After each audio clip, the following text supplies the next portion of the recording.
Good day, fellow OQLIS users. This is Sean Winterburn, Marketing and Sales Manager here at OQLIS. Today, what we're going to chat about is connections and how you can set them up in the OQLIS application. So let's just go into the screen of connections, and how it works is we have various ways to connect into data sources. The first one would be directly into a database. This is really intuitive, where you want to get the data live and what's happening in your production environment. Secondly would be in data warehouses. What's become quite prevalent in the market is, especially on performance side, organizations want to put their data into a more data orientated database that can be interrogated on the fly. So people use data warehouses to put data into from various sources, or a single source, or depends on how they want to interrogate their data. Thirdly would be our CSV uploads. So you can load data from sources such as CSV and put it into our database, and then you can interrogate them. Fourthly would then be uploading data from API calls. Okay, now that we're in the connection screen, we can start creating a new connection. What you'll see here is a list of connections that have already been created in the past. If you want to create a new connection, you go to the little button that says Add Connection, Add New. You click on it, and it'll bring us through to the screen where we can create a new connection. So what you'll notice here is there's various connection types that we use within OQLIS.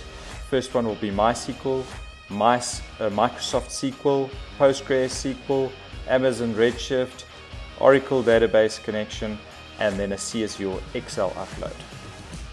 Before we start with the actual connectivity within the database, we have to do some pre-work to make sure that this works effectively.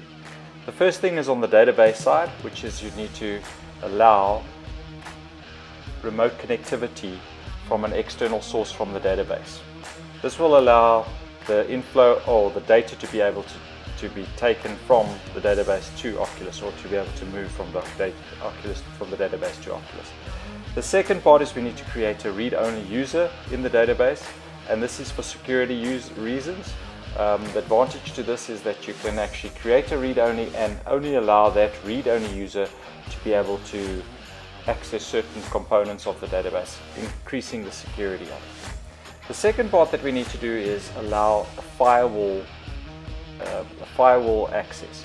So within your organization's firewall, we have to be able to open the firewall, certain ports within the firewall, and allow that to be able to accept then SQL traffic, either from MySQL, SQL, or whatever SQL version you got.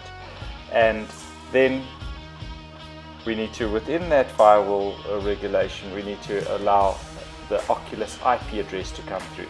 So once that's been done, then basically we can then continue to create a connection and interrogate the data.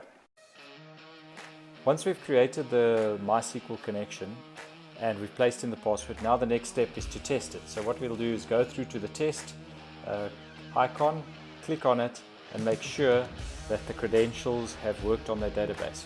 As you see here, the test results shown that everything is working properly, and it's always good practice to test it before you actually create the database or the database connection.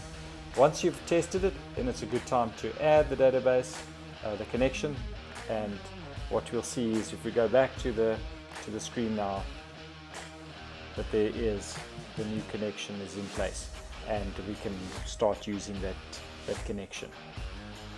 As part of the ongoing connections, like I've mentioned before, there have been a couple of connections that we can do. So the next example I'd like to do is the connection of an Excel or a CSV upload. So what I'm going to do here is I'm going to add a new connection, and then I'm going to go through to the connection types. I'm going to click on the CSV, and what you'll see here, you can actually either connect to a URL or upload a file or drop a file here. So what I'm just going to do is click on here and go get my sales, just drag and drop it over there. And what you'll see is that this sales CSV, which has got 5,000 records, has been downloaded successfully and it's ready to proceed. So what we can do here is now go through the process of then creating certain actions that we want to do. The first action is, do we want to add it to existing table, or do you want to create a new table? So let's just add it to an existing table, or let's just create a new table. Let's create it to a new table. Let's just create a demo 1, and the connection type will be into the test connections that we've done before. And let's just then save it.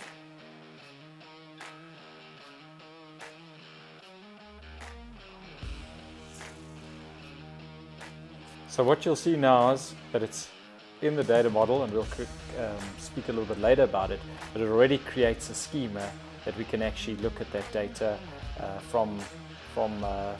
within the data model, and we can see. So it's pulled through all the information, we can see all the information and make sure that it can be used at a later time.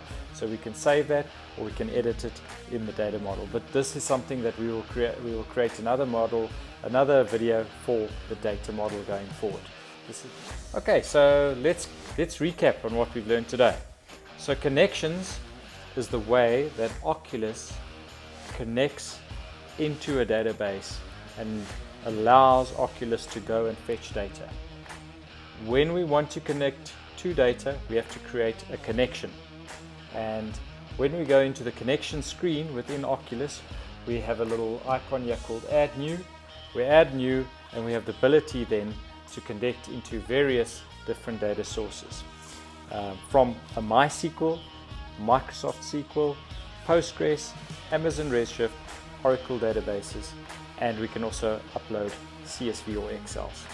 So this is very powerful for a company that has multiple different technologies within their stack, and they can actually go and connect into these databases in real time and be able to extract data to do analytics on.